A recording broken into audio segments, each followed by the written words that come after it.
Welcome to the HSE Coach, your trusted source for health, safety and environment education. In today's video, we will explore the 50 key roles and responsibilities of an HSE officer on site.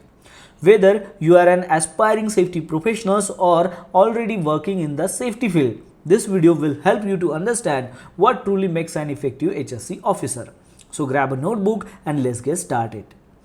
We will start with one of the most basic but crucial responsibilities.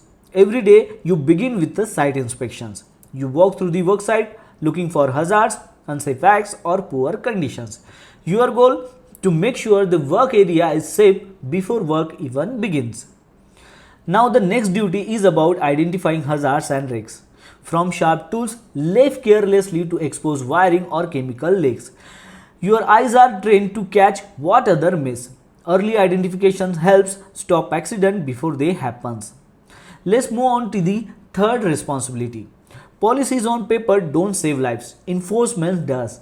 It's your job to make sure every rules in the HSE manual is followed on site. Coming up next, preparing and maintaining risk assessments and job safety analysis.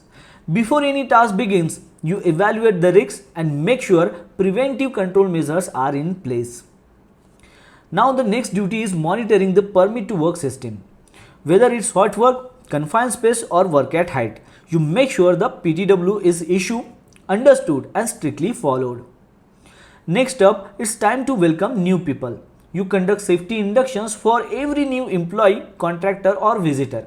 They must understand your site safety expectations before they touch any tool. Let's move on to the Toolbox Talk. These are short, focused safety sessions you deliver daily or weekly. They keep safety fresh in everyone's mind before the day's work begins. Coming up next, supervising high-risk activities.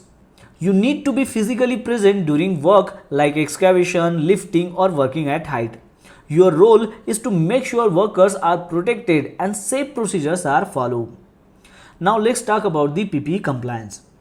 You ensure everyone on site wears the right personal protective equipment, helmet, gloves, weights and harnesses. No excuses. Next, you must be ready when something goes wrong. If there is an incident, you lead the investigations, finding out what happened, why it happens and how to prevent it from happening again. Now let's move to the record keeping. You maintain safety records. Toolbox Talk register, inspection sheets, incident reports, training logs and more. These records are your proof of compliance. Coming up next is duty that cannot be measured but matters most. You promote a positive safety culture, one where workers look out for each other, speak up about hazards and respect safety. Now let's move to the emergency response. From fire drills to evacuations. You ensure everyone knows what to do and where to go during an emergency. Next up, fire safety. You inspect fire extinguishers, check exits and make sure alarms are working. Fire readiness is never optional. Now let's focus on the environment. You monitor emissions, manage hazardous waste and ensure pollution controls are in place. You don't just protect workers, you protect the planet too. Coming up next, safety training. You organize sessions that teach workers how to stay safe and why procedures matters. Training turns rules into habits. Now let's talk about the equipment. You inspect tools and machinery to make sure they are in good conditions and free from hazards. Safety starts with well-maintained equipment. Next duty, first aid readiness. You ensure first aid kits are available, fully stocked and clearly marked. Plus, you make sure trained first aiders are always nearby. Now let's talk about the teamwork. You regularly coordinate with the site engineers and supervisors to ensure that safety is built into work planning, not added as an afterthought. Finally, for this part, we have safety audits. You participate in or lead audits to assess compliance, identify gaps and drive continuous improvement. Now the next duty is monitoring housekeeping. You make sure work area are clean, materials are stacked properly and access routes are clear. A tidy site is a safe site. Coming up next, legal compliance. You ensure that the site meets all applicable safety laws, labor rules and environmental regulations. Compliance is not optional, it's your responsibility. Now let's talk about the waste.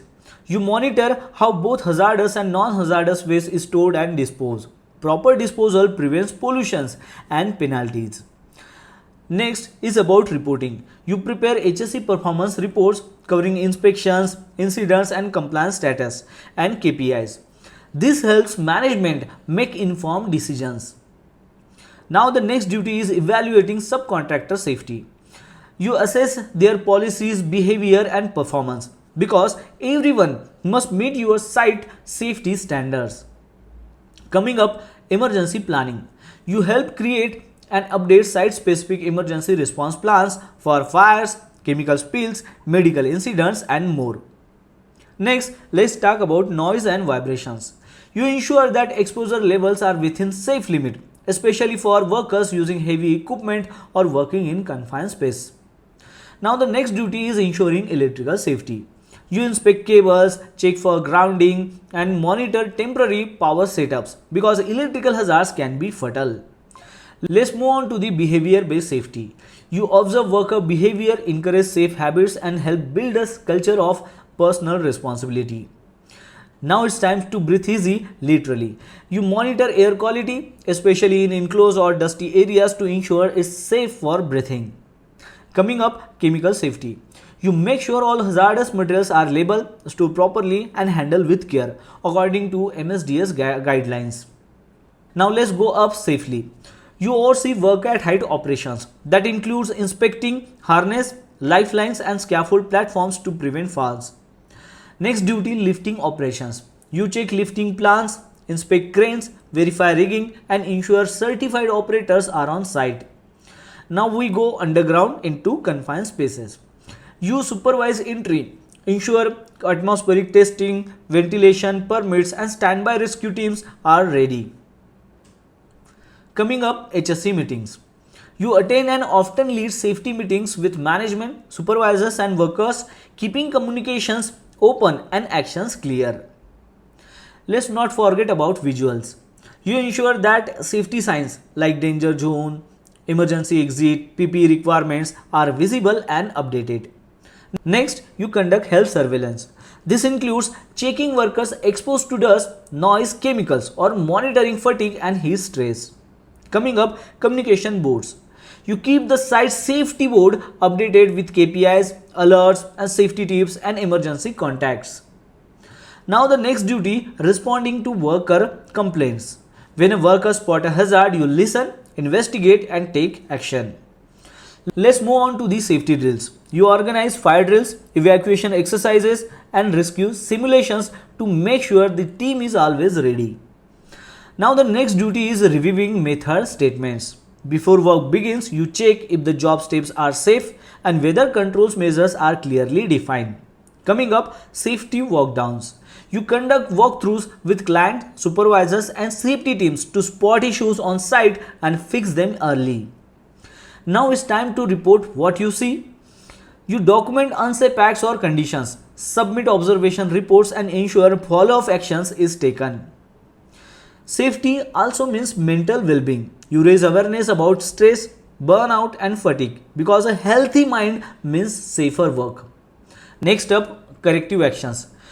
When you spot a problem or audit gap, you don't just report it, you suggest practical solutions. Now let's review the HSE plan. You evaluate documents submitted by contractor to ensure they meet your site requirements. Coming up, daily HSE rounds. You walk the site multiple times each day to keep safety active and visible. Now let's talk weather. You monitor conditions like storms or extreme heat and make decisions on whether it's safe to continue work. Almost there, you make sure all contractors follow your HSE rules regardless of who hired them. Safety is non-negotiable. And finally, duty number 50. You uphold safety as a core value. Lead by example, stay committed and remind everyone that safety always comes first. And there you have it. 50 roles and responsibilities every HSE officer must know. If you found this helpful, don't forget to like, share and subscribe to the HSE Coach for more safety knowledge, training tips and career guidance. Until next time, stay alert, stay safe.